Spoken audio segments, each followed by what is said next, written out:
I got new paints. Okay, not really that exciting, but I got some new paints that really motivated me to clean up my hobby space as well as, degunk all my GW pots. So, as you can see, I've got a nice little organized shelf space underneath now with all my paints. My hobby space is all nice and neat and cleared of all the crap. And it should be a nice and comfortable place to begin painting from. Um, I'm quite pleased. But as you can see, these pots are all clean because I took inventory of every single paint pot I had from GW, threw out anything that was dried out, gunked up garbage, and then took basically a knife and a pair of clippers to every single pot of paint I had from GW and accumulated a good inch or two solid of just dried paint scraps on the that had accrued on the edge of the lip of either the top or the bottom part of the lids. The GW lids are horrendous.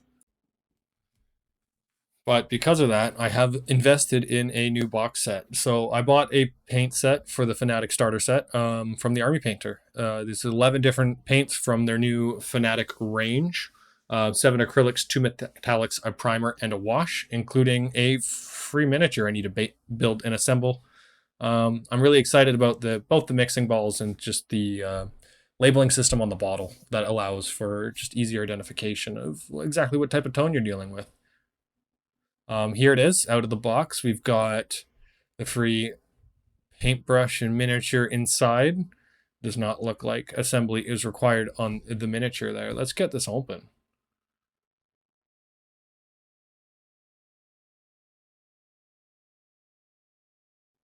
Okay, we got the starter brush here. Sure, there's nothing overly fantastic about this brush. I'm sure it's perfectly serviceable, but not really why we're here. We got the miniature. I'm not sure where the assembly required comes in, but yeah, there it is.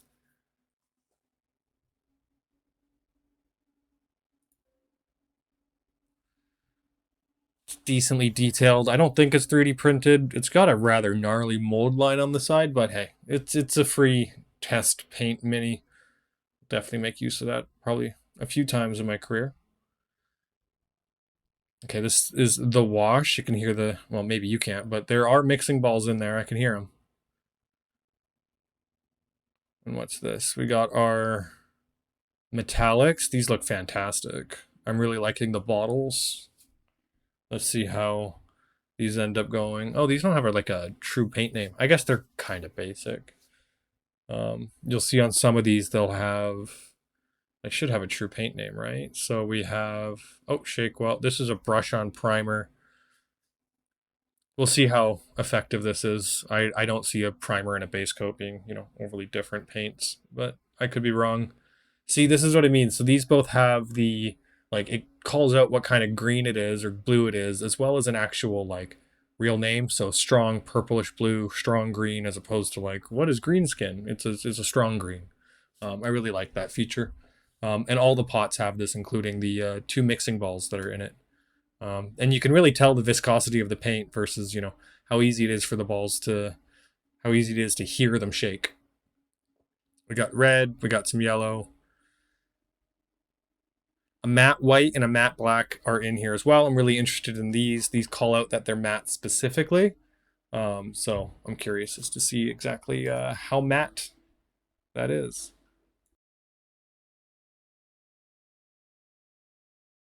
Here we are. We have a freshly primed knight. This is the free miniature that came in the Warpaint box. Before we do a quick, I guess, paint review, I just wanted to cover the idea of a brush on primer. So this was, let me pull it out here. The brush on primer from the Warpaints Fanatic set. I mean, it's a good primer. It definitely went on nice. It covered well. But I've always struggled to understand the purpose of having a dedicated, I guess, paint for a primer when a nice base paint, such as a black, typically does quite well. But this went on really well. It didn't clog up any of the details. It went on really thin, actually. I had to put 2 coats for full coverage. I guess you didn't really need to. It is a primer. It's just meant for paint to adhere to. But yeah, I would never go out of my way to like buy this individually, as I think a good pot of Abaddon Black or any sort of black paint should be enough for a good primer. Um, but yeah, this is definitely a good addition to the box either way.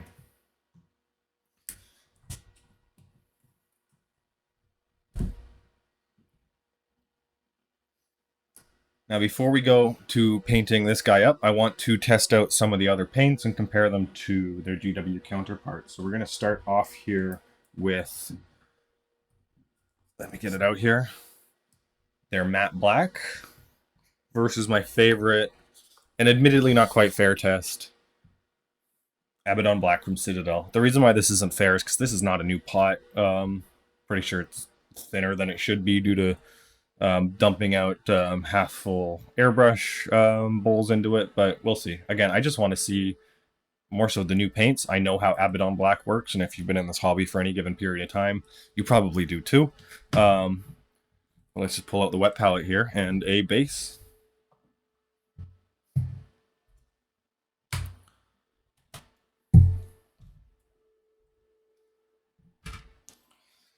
Okay, I didn't clear the wet palette last night. Ignore that. That's the brush on primer. After spending all night on a wet palette.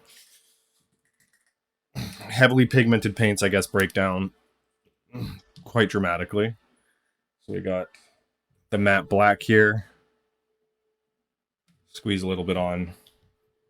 I mean, obviously that's a massive improvement over Games Workshop bottles, because I now have to scoop paint out like I'm a child.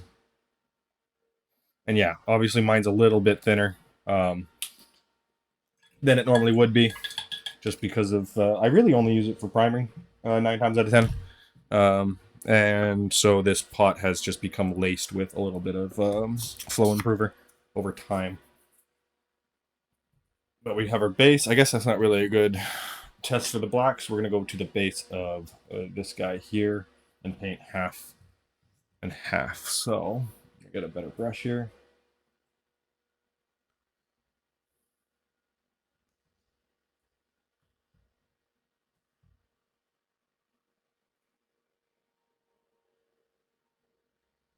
I guess I could use a bigger brush if I'm just doing this. 1 second here. That flows really nicely though. And the coverage is good.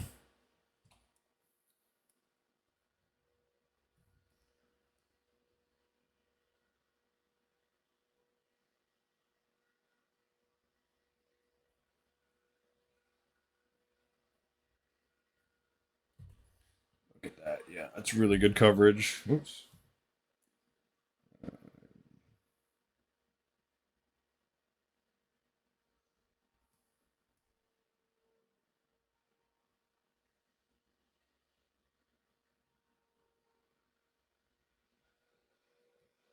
Ah, fuck it.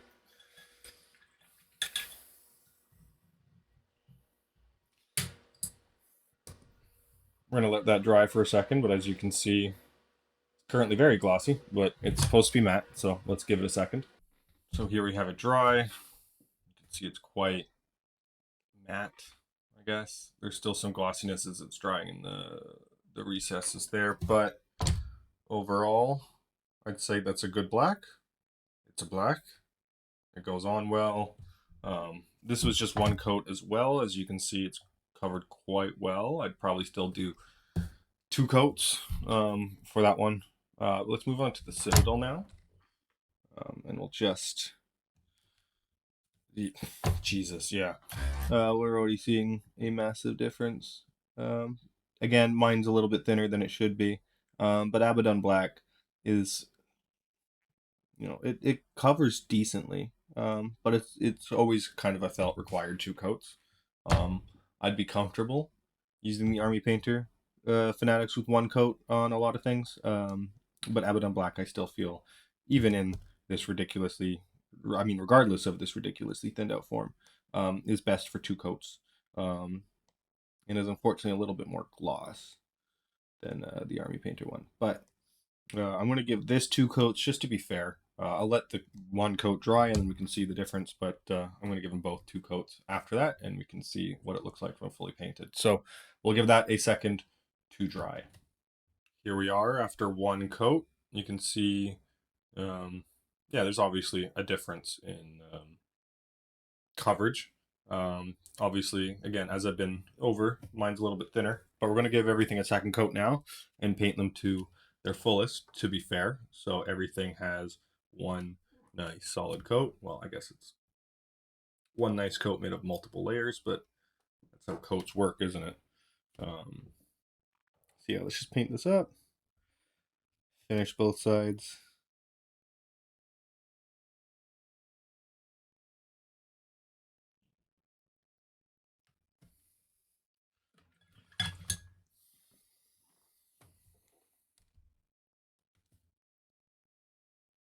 Okay, so after painting and letting it dry, you can see, actually, weirdly enough, the side that is painted the Fanatic matte black is glossier than the Abaddon black side.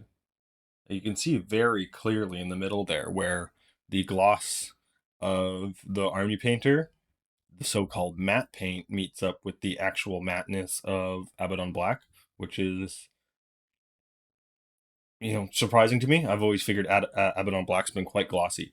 So to see a matte black glossier than an already glossy paint is quite shocking. However, I'd say I did enjoy using the Fanatic black a little bit more. Not having to scoop it out of the pot is a big deal. It dries quickly, it goes on well, and it covers real good. So we're basically just going to repeat that same test on this base for the rest of the colors here. We have white, brown, yellow, red, green, blue, gold, and silver to go through. So with that said, I'm going to set myself up to get the next few recordings done.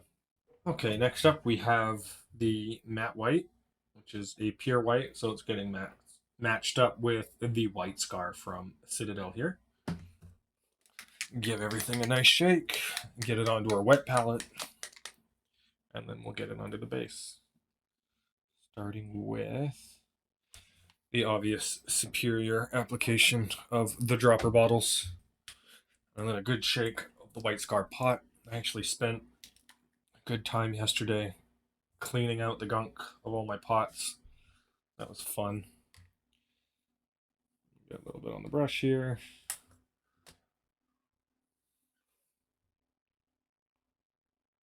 Thin that out a bit.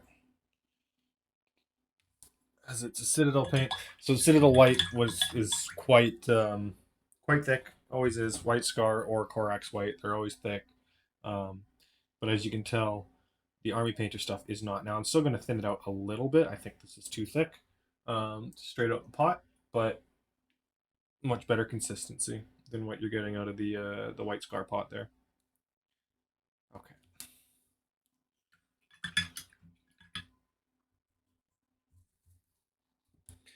Then we paint. I'm going to use the Army Painters first. Just get it on our brush. Get it on a section of the base here.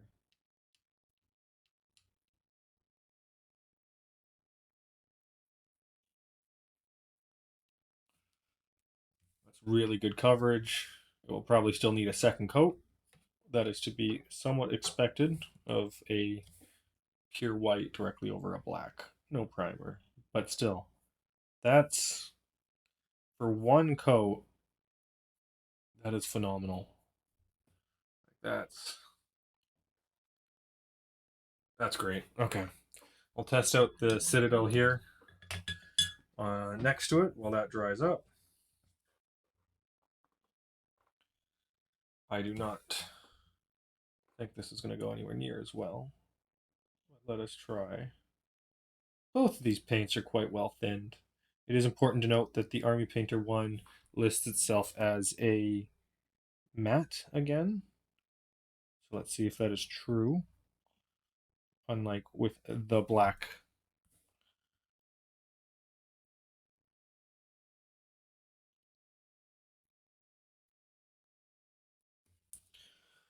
Okay. We shall let that dry before giving it a quick checkup and following it up with all the different full coats. We'll do a full coat as well.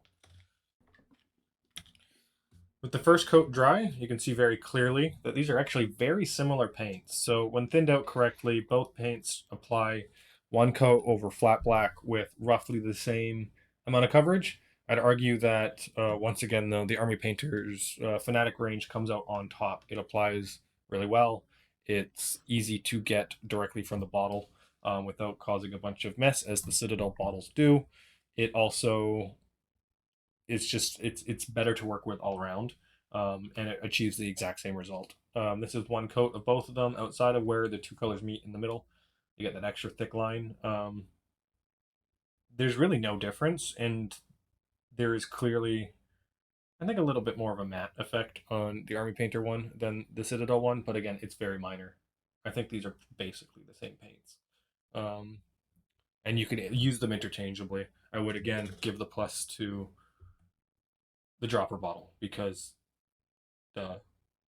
anyways, so for the next couple of paints here, I'm not going to paint every single base on screen, but I will show what paints I'm going to be using next and then do a showcase of all the different bases. So we've got some leather brown, and I believe that should be the equivalent of either a Steel Legion drab or a Mornfang brown from Citadel, or an in-between of these two.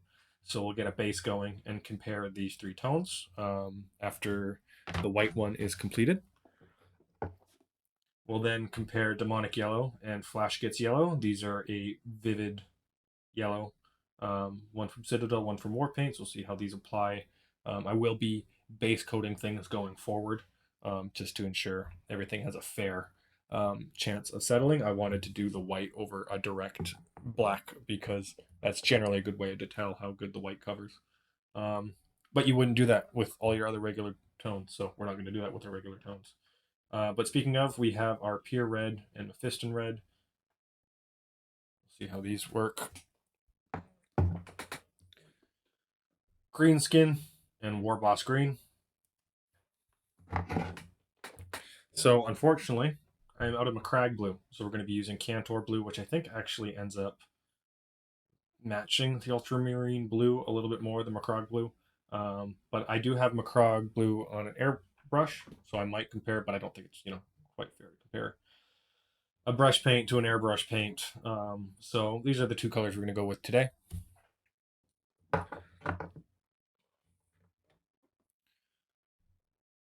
We've got my pot of lead belcher and plate mail metal, as well as Stormhost silver. So I think if I was to get a more direct, like just one pot GW equivalent, I think you're looking at Iron Hand Steel to get a plate mail metal, but even that's not going to be as shiny as this, I believe. So I'm thinking a 50-50 mix of these two will create this. If not, I'll pull out my Iron Hand Steel, and we'll see how that does. We've also got Gritty Gold and Retributor Armor. Excuse me. My golds of choice.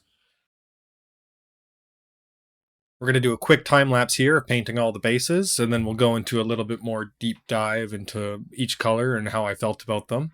Please remember to like and subscribe if you made it this far through the video, and let me know what other paints you'd like me to check out in the comment section below. This recruits is a 20-kilo ferrous slug. Feel the weight. Every 5 seconds, the main gun of an Empress-class dreadnought accelerates 1 to 1.3% of light speed. It impacts with the force of a 38-kiloton bomb. That is 3 times the yield of the city buster dropped on Hiroshima back on Earth. That means Sir Isaac Newton is the deadliest son of a bitch in space. Now, Serviceman Burnside, what is Newton's first law? Sir, an object in motion stays in motion, sir. No credit for partial answers, maggot! Sir, unless acted on by an outside force, sir. Damn straight! I dare to assume you ignorant jackasses know that space is empty. Once you fire this hunk of metal, it keeps going till it hits something. That can be a ship, or the planet behind that ship. It might go off into deep space and hit somebody else in 10,000 years. If you pull the trigger on this, you are ruining someone's day, somewhere and sometime.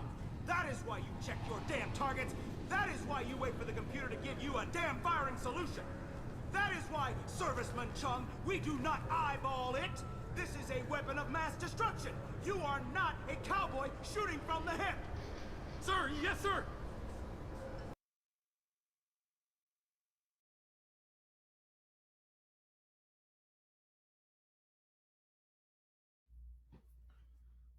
And there you have it. After one coat each, we have our yellow here, and I'll have, point out that the left side is the war paint and the right side is the GW. Again, consistent throughout all of these is typically better coverage with the war paint. These are all a single coat, keep in mind, than with the Citadel.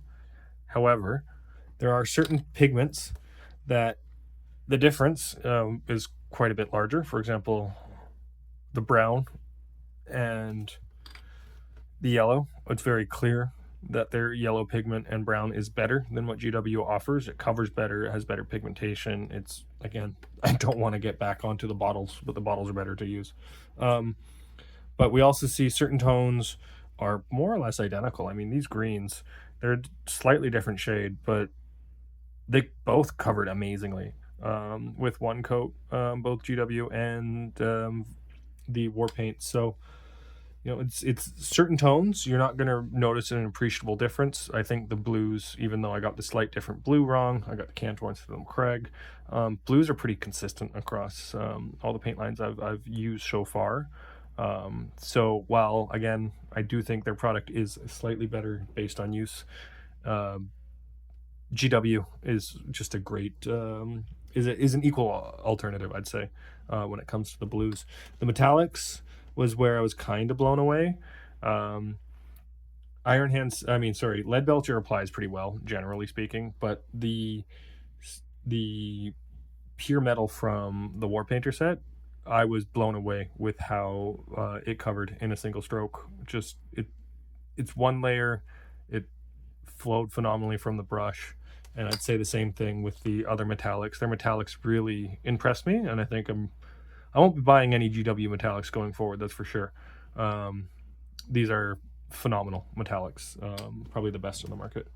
The red, interestingly enough, it kind of feels like the Mephiston red covers better than the pure red from Army Painter. But again, these are only one thin coat. Generally, you have two thin coats. So I don't think any of this is going to be an issue when you paint full scale or to completion. But yeah, I think I am done buying Games Workshop paints for a couple of reasons.